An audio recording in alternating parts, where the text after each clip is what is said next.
तो आज दोस्तों हम बात करेंगे 2002 के गुजरात दंगों के बारे में और जानेंगे कि किसकी वजह से और ऐसे कौन से कारण थे जिसकी वजह से गुजरात के दंगे भड़के थे। तो आज की वीडियो में मैं जितनी भी इंफॉर्मेशन दूंगा ये गवर्नमेंट की जो लीगल इन्वेस्टिगेशन टीम है उनकी इंक्वायरी में से ही दूंगा और सोशल मीडिया साइट्स पे और न्यूज में आपको अवेलेबल मिल जाएंगी, तो आप चाहे तो इसे चेक भी कर सकते हो। तो टॉपिक पे वापस आते हैं। गुजरात दंगों की शुरुआत होती है गोधरा कांड से। 27 फरवरी 2002 को साबरमती एक्सप्रेस में आग लगा दी जाती है जिसमें 59 लोगों की जल के मौत हो जाती है, जिसके एक्शन का रिएक्शन होता है गुजरात दंगे। तो सबसे पहले जान लेते हैं कि गोधरा कांड क्या है, जिससे वीडियो में आपको आगे समझने में आसानी होगी।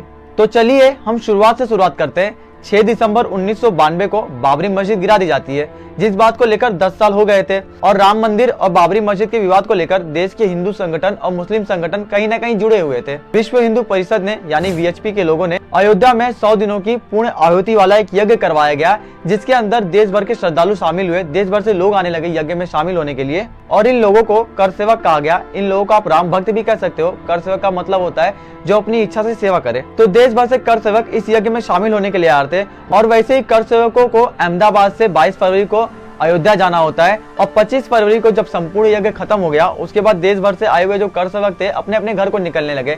वैसे ही 26 तारीख को जो कर सेवक अहमदाबाद से आए थे उन्हें अयोध्या से साबरमती एक्सप्रेस पकड़नी थी।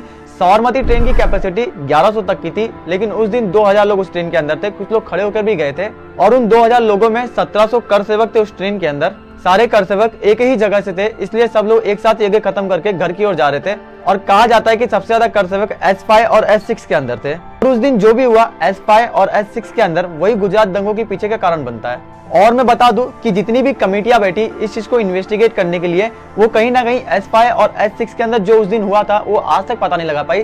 देश की इतनी बड़ी बड़ी कमेटियां भी इस चीज को सॉल्व नहीं कर पाई कि आखिर उस दिन S5 और S6 में आखिर हुआ क्या था। बस कोर्ट के अंदर थियरियां पेश की गई। तो इस ट्रेन को 4 बजे अहमदाबाद पहुंचना होता है, लेकिन ये ट्रेन लेट हो जाती है और गोंधरा से पहले एक स्टेशन पड़ता है दाहोद, वहां तक ही पहुंच पाती है। तो ये सारी कहानी दाहोद स्टेशन से ही शुरू होती है। तो मैं आप सभी को 3 वजह बताऊंगा जो मुझे सोशल मीडिया पे और न्यूज रिपोर्ट्स में मिली। आप उनमें से किसी एक को पिक कर लेना और हम लोग स्टोरी में आगे बढ़ेंगे। पहली थ्योरी ये थी कि कहा जाता है कि बाबरी मस्जिद का बदला लेने के लिए कर सेवकों की ट्रेन को जला दिया गया। किसी चाय वाले को बोगी के अंदर घुसने नहीं दिया गया और उससे जय श्री राम के नारे लगाए गए, एक ये वजह बताई जाती है। और तीसरी की इसमें ISI और कुछ आतंकवादी संगठनों का हाथ था, जिसकी वजह से इस ट्रेन को जला दी गई थी।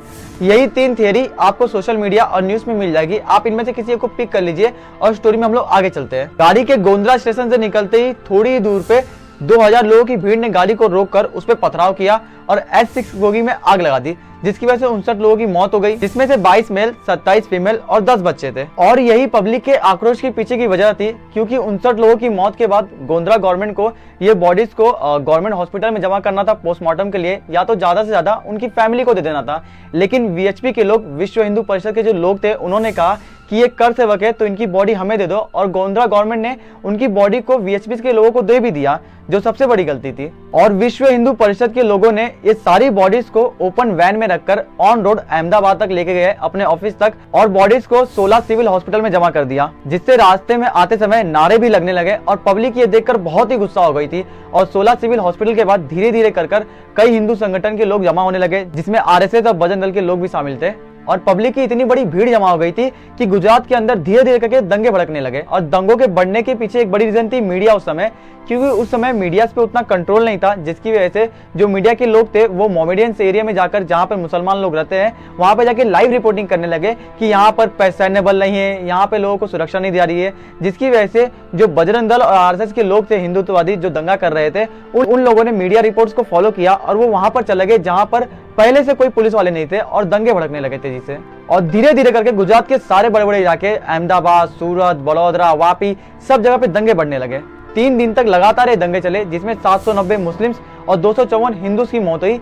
ये तो ऑफिशियल आंकड़े, अनऑफिशियल आंकड़े इससे कई गुना है। और ये दंगे 28 फरवरी को बहुत ही भयानक हो जाते हैं, जहां पर अहमदाबाद के चंपुरा में ग्लोबल सोसाइटी के अंदर कांग्रेस के एक MP एहसान जाफरी भी रहते थे। उस पूरी सोसाइटी को आग के हवाले कर दिया जाता है। और उसी डेट में सबसे बड़ी घटना अहमदाबाद के नरोदा पाटिया के बगल के गांव नरोदा में भी होती है, जो पूरे 10 घंटे चलती है और उसमें सबसे ज्यादा लोगों की मौत होती है। नरोदा में मुस्लिम्स की मेजोरिटी ज्यादा थी और वहां पर एक न्यूज फैला दी जाती है कि 3 हिंदू लड़कियों को किडनैप कर दिया गया है, जिसकी वजह से अगले ही दिन वहां पर 5000 लोगों की भीड़ जमा होती है और लोग घर से निकाल के मारना शुरू कर देते हैं। आप इस दंगे को जितना भयानक सोच सकते हो उतना भयानक सोच लीजिए, ये वैसे ही हो रहे थे।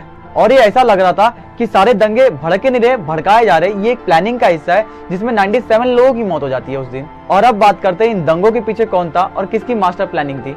इसमें बजरंग दल और वीएसपी के 11 लोगों को उम्र कैद की सजा दी जाती है 2016 में। और ये पूरी घटना के मास्टरमाइंड बाबू बजरंगी की एक यूट्यूब पे वीडियो पड़ी है जिसमें उसने कॉन्फ्रेंस किया है कि कैसे उसने नर्मदा पार्टी के अंदर लोगों को मारा और दंगे भड़काए उसने, और गवर्नमेंट की अथॉरिटीज ने कैसे उसका सपोर्ट किया। ये सारी बात तहलका के एक स्टिंग ऑपरेशन में सामने आती है। तो उस समय बहुत लोगों को अरेस्ट किया जाता है, पर कोर्ट में कोई बात साबित नहीं हो पाती और कोर्ट को सबूतों के अभाव के कारण कई लोगों को छोड़ना पड़ता है। सवाल तो ये उठता है कि दंगे कराए गए थे कि दंगे हुए थे अपने आप, क्योंकि पुलिस स्टार्टिंग में ही हालातों को संभाल सकती थी 16 सिविल हॉस्पिटल के बाहर ही, लेकिन गवर्नमेंट की कुछ अथॉरिटी ने उन्हें ऐसा करने नहीं दिया। उन्होंने कहा कि ये एक एक्शन का रिएक्शन है, 2-3 दिन में पब्लिक शांत हो जाएगी और सब भूल भी जाएगी। लेकिन ऐसा होता नहीं है और दंगे बहुत ही तेजी से भड़कने लगते हैं। आप ही सोचिए गुजरात के सारे इलाकों में एक साथ दंगे इतनी तेजी से कैसे भड़कने लग गए। ये बात समझ में ही नहीं आती कि साजिश की घटना। अब बात करते हैं उन 3 थ्योरीज के बारे में जो मैंने आपको बीच में बताई थी कि किन कारणों की वजह से ये हुआ था। आप ही सोचिए अगर हिंदू मुस्लिम दंगे होते तो 2000 मुस्लिम जो वहां मौजूद थे ट्रेन को जलाने के लिए, क्या पुलिस वालों को पहले पता नहीं चलता? क्योंकि 2000 ये संख्या बहुत ही ज्यादा होती है। अगर 2000 लोग खड़े भी हो जाएंगे तो 2 बोगी के सामने खड़े नहीं हो सकते, उनके लिए बहुत जगह लगेगी। और अगर 2000 लोग होते वहां पर तो क्या पूरी ट्रेन को नहीं जला सकते? सिर्फ S6 की बोगी को ही क्यों जलाया गया, आप ही सोचिए। तो अगर ये ISI और किसी आतंकवादी संगठन का काम होता तो वो ट्राई करते कि ट्रेन में बहुत लोग मरे, एक स्पेसिफिक बोगी को टारगेट नहीं करते। अब बात करें उस तीसरे पॉइंट की कि किसी चाय वाले को बोगी के अंदर घुसने नहीं दिया और उसको जय श्री राम के नारे लगवाए उससे, जिसकी वजह से उसने लोगों को इकट्ठा किया और ट्रेन की उस बोगी में आग लगा दी। देखिए ऐसा पॉसिबल ही नहीं हो सकता कि इतने लोग इकट्ठा हो जाए और एक किसी बोगी को आग लगा दे। तो दोस्तों आपको मैंने सारी बातें बता दी कि गुजरात में 2002 में क्या हुआ था। वीडियो को पूरा देखने के लिए थैंक यू।